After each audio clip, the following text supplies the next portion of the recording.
नमस्कार। बहुत स्वागत है आप सभी दर्शकों का तुला राशि के लिए 2025 के राशिफल के इस वीडियो में। 2025 में ज़बरदस्त वापसी करेंगे आप, एक्सलेंट बाउंस बैक।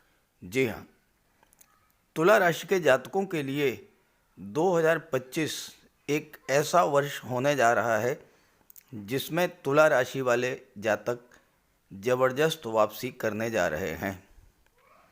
पिछले वर्षों में आपने जितना कष्ट झेला, जितना आपका नुकसान हुआ, जितनी मानसिक, शारीरिक, आर्थिक पीड़ा आपने झेली, उन सब का अंत होने जा रहा है 2025 में।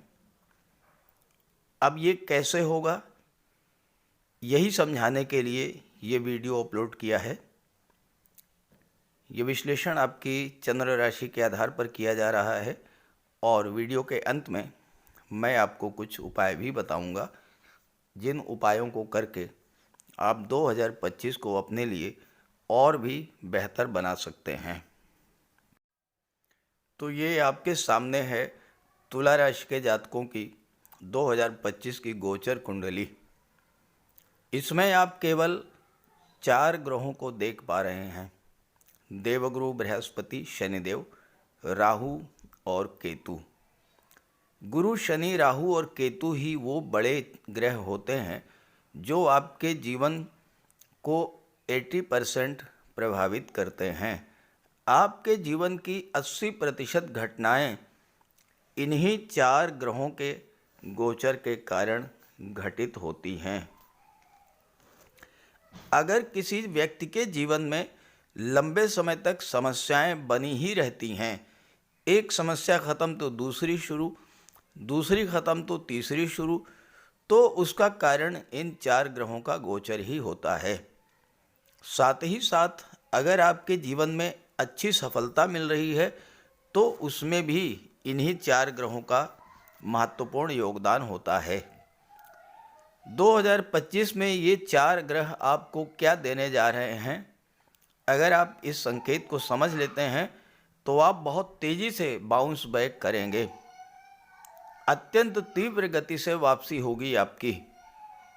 2025 में इन 4 ग्रहों का गोचर इसलिए भी महत्वपूर्ण है क्योंकि 2025 में चारों ही ग्रह राशि परिवर्तन कर रहे हैं। याद कीजिए, 2024 में केवल और केवल देवगुरु बृहस्पति ने राशि परिवर्तन किया था, ना तो शनि ने, ना राहु ने और ना ही केतु ने कोई परिवर्तन किया था। तो आइए समझते हैं कि 2025 में इन चारों ग्रहों का क्या क्या परिवर्तन होने जा रहा है। शनिदेव जो कि पंचम भाव में गोचर कर रहे हैं, 29 मार्च को राशि परिवर्तन करेंगे और छठे भाव में आ जाएंगे। राहु जो कि छठे भाव में हैं, राशि परिवर्तन करेंगे 29 मई को और पंचम में आ जाएंगे। देवगुरु बृहस्पति 8वें भाव में हैं, 14 मई को राशि परिवर्तन करेंगे, भाग्य भाव में आ जाएंगे। यहाँ पर 18 अक्टूबर तक रहेंगे। 18 अक्टूबर को कर्क राशि में दशम भाव में चले जाएंगे और पुनः 5 दिसंबर को नवम भाव में वापस आ जाएंगे। केतु जो कि 12वें भाव में हैं, वो राशि परिवर्तन करेंगे 29 मई को और लाभ के भाव में आ जाएंगे। तो आइए समझते हैं कि ये चारों ग्रह 2025 में आपको क्या क्या देने जा रहे हैं। 2025 का जो सबसे पहला परिवर्तन है वो है शनिदेव का। 29 मार्च को शनिदेव राशि परिवर्तन करके छठे भाव में गोचर करेंगे। शनि का गोचर आपके लिए बेहद महत्वपूर्ण है क्योंकि शनि आपके राशि के स्वामी दैत्य गुरु शुक्र के मित्र हैं और तुला राशि के लिए प्रबल योग कारक ग्रह होते हैं। जब कोई ग्रह राशि परिवर्तन करता है तो जाते जाते बहुत कुछ दे करके जाता है और आपके लिए तो शनि का गोचर विशेष महत्व का है ही। 29 मार्च तक शनि अपने मूल त्रिकोण राशि में रहेंगे, त्रिकोण के भाव में गोचर करेंगे। इन 3 महीनों में जाते जाते शनि आपको कोई ऐसा बड़ा लाभ दे करके जाएंगे जिसकी आपने कल्पना भी ना की हो।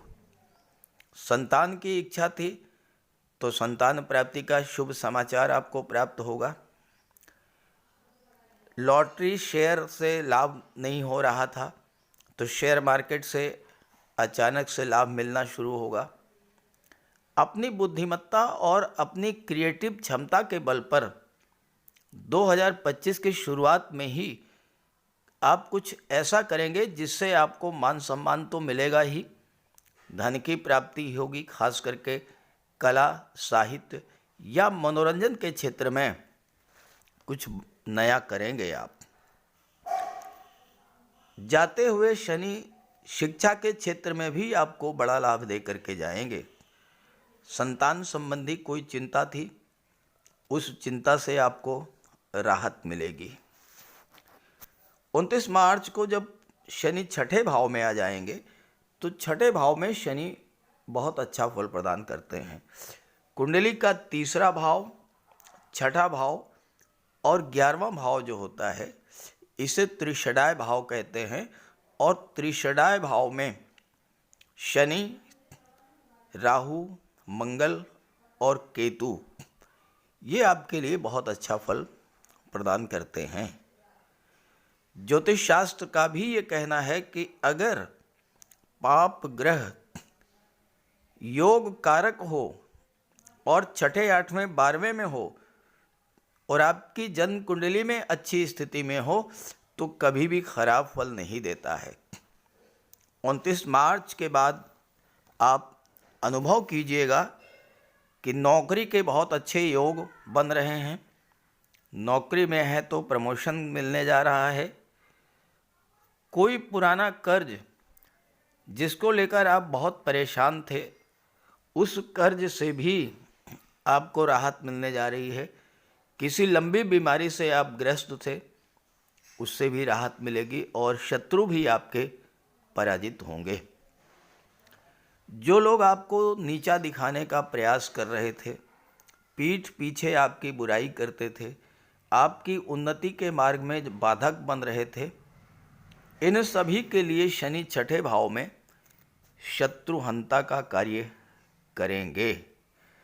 शनि आपके कुंडली में चौथे भाव और 5वें भाव के स्वामी हैं और शनि की दृष्टि 12वें भाव पर, विदेश के भाव पर पड़ेगी। तो खर्चे तो बढ़ेंगे, इसमें कोई दो राय नहीं है, लेकिन ये जो खर्चे होंगे ये खर्चे होंगे चौथे भाव, 5वें भाव या 12वें भाव की चीज़ों पर। आपका पैसा विदेश जाने में खर्च हो सकता है, हवाई यात्राओं पर खर्च हो सकता है, विदेशी व्यापार पर धन खर्च हो सकता है, या आप कोई बड़ा निवेश करें, आपका पैसा उसमें खर्च हो सकता है। चौथे भाव की चीज़ों पर आपका पैसा खर्च होगा। कोई वाहन खरीद सकते हैं, कोई प्रॉपर्टी खरीद सकते हैं, घर का विस्तार कर सकते हैं, घर को रेनोवेट कर सकते हैं, घर में सुख सुविधा के साधन बढ़ेंगे, नया वाहन, नए घर का योग बनेगा और कोई ऐसा निवेश आप जरूर करेंगे जो आगे चल कर के आपको बड़ा लाभ दे। इस तरह के सकारात्मक योग बनेंगे 29 मार्च के बाद। दूसरा जो महत्वपूर्ण परिवर्तन है 2025 का, वो है देवगुरु बृहस्पति का। देवगुरु बृहस्पति 14 मई तक अष्टम भाव में गोचर करेंगे और 14 मई को भाग्य के भाव में आ जाएंगे। पिछले 13 महीनों से देवगुरु अष्टम भाव में गोचर कर रहे थे और शत्रु राशि में गोचर कर रहे थे। इस वजह से अच्छे फल आपको नहीं मिल पा रहे थे। 8वां भाव कष्टों का, पीड़ाओं का, दुखों का, विघ्न बाधाओं का, रुकावटों का होता है, तो बार बार आपके कार्यों में रुकावट आ रही थी।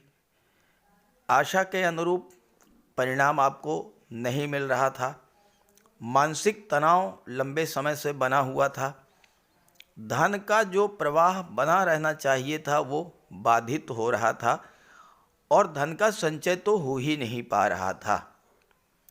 दूसरी बात, आपके निर्णय लगातार गलत हो रहे थे और गलत फैसलों के कारण हो सकता है कि आपको धन हानि भी हुई हो, आपका पैसा कहीं डूब गया हो। लेकिन 14 मई से इन स्थितियों में परिवर्तन आएगा। गुरु भाग्य के भाव में आ जाएंगे, भाग्य के कारक होते हैं, तो भाग्य का साथ मिलना शुरू होगा। पिता के स्वास्थ्य में सुधार आएगा, आपका बिजनेस ग्रो करेगा और नौकरी में आपको लाभ मिलेगा। धर्म कर्म में आपकी रुचि बढ़ेगी और हो सकता है कि आप तीर्थ यात्रा पर भी जाएं। गुरु की दृष्टि आपके लग्न पर पड़ेगी तो आपके व्यक्तित्व में एक बहुत बड़ा सकारात्मक परिवर्तन आएगा। आपकी सोचने समझने की क्षमता, निर्णय करने की क्षमता बढ़ेगी। जो गलत निर्णय आपसे हो गए थे पिछले गोचर में, उनको सुधार करेंगे आप और बड़े कार्य करेंगे, बड़ी सफलता हासिल करेंगे। गुरु की दृष्टि तीसरे भाव पर पड़ेगी तो 14 मई के बाद आपका ट्रांसफ़र भी हो सकता है। जो लोग नौकरी में हैं उनका ट्रांसफ़र हो सकता है, लेकिन ये ट्रांसफ़र आपकी मनचाही जगह पर होगा। और गुरु की दृष्टि पंचम भाव पर पड़ेगी तो विवाह का योग भी बनेगा, संतान प्राप्ति का योग भी बनेगा और छात्रों के लिए भी समय बेहद अनुकूल रहेगा। एक महत्वपूर्ण गुरु गोचर के मैं आपको बता दूं कि यहाँ पर गुरु अतिचारी हो रहे हैं। 14 मई को भाग्य भाव में आएंगे, 18 अक्टूबर को चले जाएंगे। मात्र 5 महीने मिथुन राशि में गोचर करेंगे। ज़रा सोचिए, वो ग्रह जो 13 महीने तक एक राशि में गोचर करता है, जब 5 महीने में एक राशि से दूसरी राशि में चला जाएगा तो उसकी स्पीड 2 से 3 गुना अधिक तीव्र होगी। तो जितना तेजी से गुरु गति करेंगे उतनी ही तेजी से आपको लाभ भी प्रदान करेंगे। जो भी आपका नुकसान हुआ है बहुत तेजी से उसकी रिकवरी होगी और इसीलिए मैंने थंबनेल में लिखा है कि ज़बरदस्त वापसी होगी।